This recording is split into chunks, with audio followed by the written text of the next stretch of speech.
Hello, ladies and gentlemen. It is my pleasure to talk about governance and coordination of biosphere reserves. My name is Thomas Schaaf. I have worked for more than 25 years at UNESCO's Man in the Biosphere Program at UNESCO headquarters in Paris, and I'm now advising governments the world over on the creation and management of biosphere reserves. In my presentation, we will discuss how biosphere reserves can be anchored in international law, and second, how biosphere reserves can play an important role in international conventions, development programs, and funding. We will look at the governance of a biosphere reserve at the local level, and we will show how biosphere reserves are coordinated at the global level. First topic, anchoring of biosphere reserves in international law. Indeed, quite a number of countries have embedded biosphere reserves into their national legislation regarding nature conservation. For example, Mexico, Venezuela, and Germany have done this. And in doing so, they by and large reflect UNESCO's statutory framework of the World Network of Biosphere Reserves for their national laws. In Germany, there is a Federal Nature Conservation Act, which stipulates the roles of biosphere reserves, and this Federal Nature Conservation Act is then translated into nature laws at the level of federal states, or Länder, as they are called in Germany. Using the example now of Germany, Article 25 of the country's Federal Nature Conservation Act explains what biosphere reserves are and what they should do. This is an unofficial translation by myself and largely abbreviated version of this Nature Conservation Act. It says that biosphere reserves are large-scale areas which are typical representatives of certain landscape types and which fulfill the requirements for nature conservation areas in many parts of their territory. They also serve the primary purpose of conserving, developing, or restoring landscapes which are formed by traditional land use. They illustrate ways of developing forms of non-damaging economic activities that are appropriate for the conservation of natural resources, and they serve research, environmental monitoring, and education for sustainable development.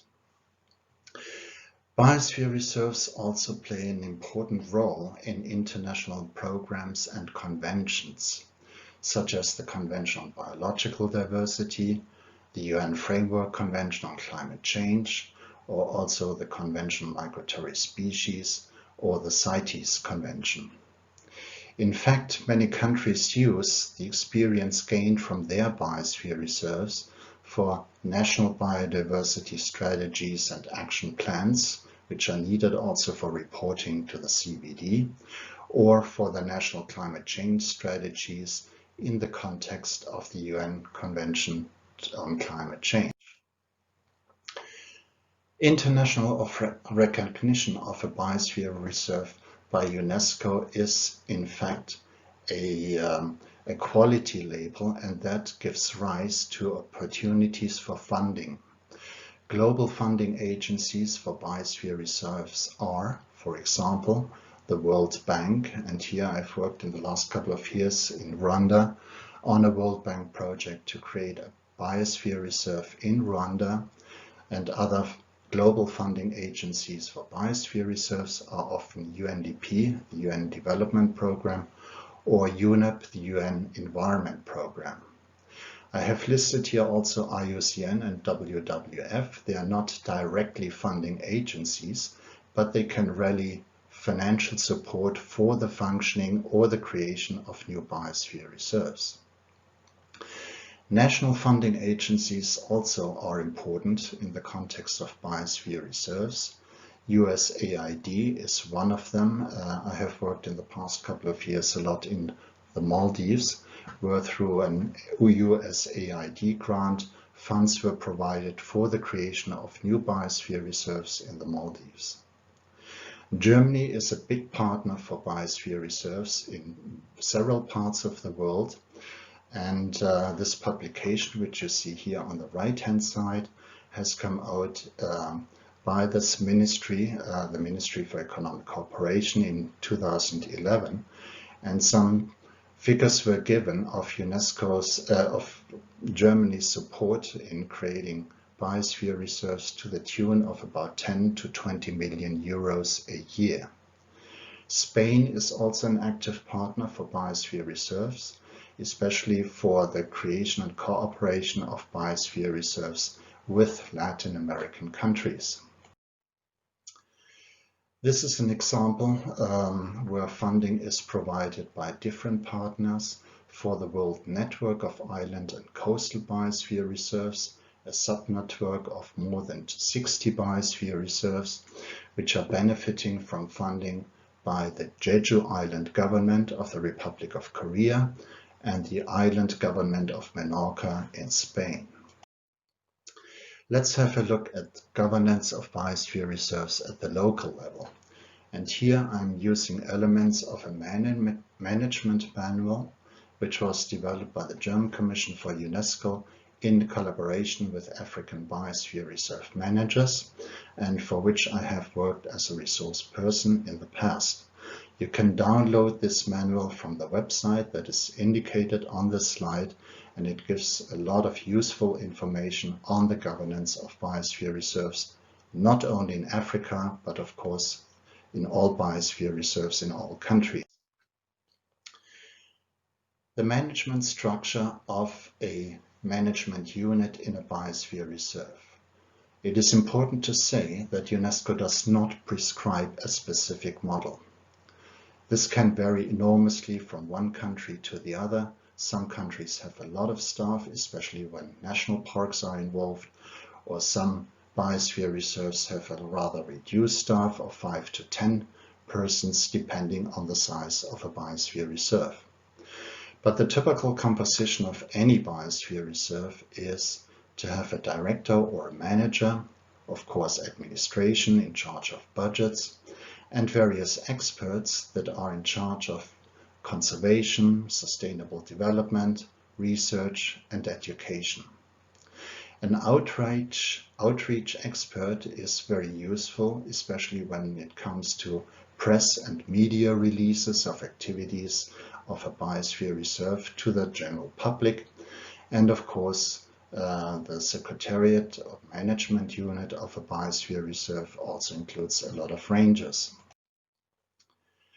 The responsibilities of the management unit at the local level is, of course, to implement biosphere reserve activities, engaging with stakeholders and communities, facilitating scientific research and monitoring, developing projects and raise funding for these projects, communicate with partners, and of course financial accounting and reporting, and also doing environmental monitoring. In addition to the management unit, a steering committee is often set up, which is a sort of a supervisory board that has representatives of different stakeholders. These should be governmental bodies, say ministries of environment or forestry or agriculture, of course depending on the specific line ministry in charge of a biosphere reserve. And it should have a number of elected community representatives, for example mayors, as well as representatives of the private sector, from farming, from forestry, from tourism, etc. Say in total about 10 to 15 members that serve in the steering committee, and they would meet typically once or twice per year. Their roles are to approve long-term and medium-term strategy, for example, management plans, and to monitor the progress and implementation of strategies. They would also approve annual work plans and budgets and adopt official reports to UNESCO on the functioning of biosphere reserves, and to discuss opportunities and partnerships for the biosphere reserve with other partners. A third body that makes up a biosphere reserve is the advisory board. This is a body of experts that provides advice on very specific topics. They consist usually of scientists, say ecologists, but also economists, sociologists, geographers, etc.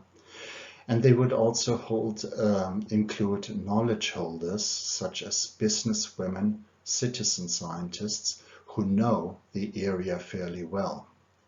They would also include education experts, teachers for example, so that they can pool all locally available knowledge for the long-term management of a biosphere reserve. The frequency of meetings can change when the need arises. For example, if there is a problem on invasive alien species, this body of experts would provide scientific and other advice on how to cope with specific issues or problems. Two organigrams are proposed here. One is the authority model, the other one is the NGO model. Let's turn to the left model first, the authority model. This is typical for most biosphere reserves when a specific biosphere reserve comes under the lead of a specific ministry, say the Ministry for Environment. In this model, the Secretariat or the management unit of this authority model would be the main actor, but it would come under the authority of the lead ministry and a management or steering committee. It would, of course, also include an advisory board, as I have mentioned before, and it would closely interact with community management bodies. The NGO model on the right-hand side is often practiced in South Africa, Australia, or Ethiopia, where NGOs are actually running a biosphere reserve. The main unit would be a management or steering committee which oversees a secretariat at the local level, specifically established for the biosphere reserve, and it would deal in close collaboration with different ministries, again, say the Ministry for Environment, for Forestry, for Research, for Agriculture, etc. Let's have a short look at the governance of biosphere reserves at the global level. As we know, the World Network of Biosphere Reserve consists of 701 biosphere reserves in 124 countries, and this global or world network of biosphere reserves is serviced by the UNESCO Secretariat of the Man in the Biosphere Program. Here, three interrelated bodies are important for the running of the World Network of Biosphere Reserves. One is the UNESCO Map Secretariat at UNESCO headquarters in Paris. Second, the MAB International Coordinating Council and its Bureau, and the International Advisory Committee for Biosphere Reserves. The UNESCO Map Secretariat is provided by the UNESCO Division of Ecological and Earth Sciences in UNESCO headquarters in Paris, and its role is to organize statutory meetings, for example, the MAP International Coordinating Council, and reporting of these meetings. It services also the World Network of Biosphere Reserves, and it provides training courses on specific biosphere reserve-related topics. The governing body is in fact the MAP International Coordinating Council. It consists of 34 member states, which are elected by UNESCO's General Conference, and its role is to guide and supervise the MAP program, to review progress made in the implementation of the program, and to approve new proposals for biosphere reserve designation. The International Advisory Committee for Biosphere Reserves is composed of 12 members who are appointed for 4 years by the UNESCO Director General. The members of this committee are selected for their scientific qualifications and expertise regarding biosphere reserves. The role of the Advisory Committee is to advise on scientific matters concerning the nomination of new biosphere reserves. They consider periodic reviews of sites that are already part of the world network of biosphere reserves. As we know, a biosphere reserve is subject to a periodic review every 10 years to assess whether a biosphere reserve is still functioning according to the original concept of a biosphere reserve. And a final role of the Advisory Committee is to advise on the development, operations and monitoring of the world network of biosphere reserve. Now, this presentation has been a rather abstract presentation, and this is why I'm ending my presentation with a few photographic glimpses of several biosphere reserves the world over. And with this, I thank you for your attention. Thank you very much.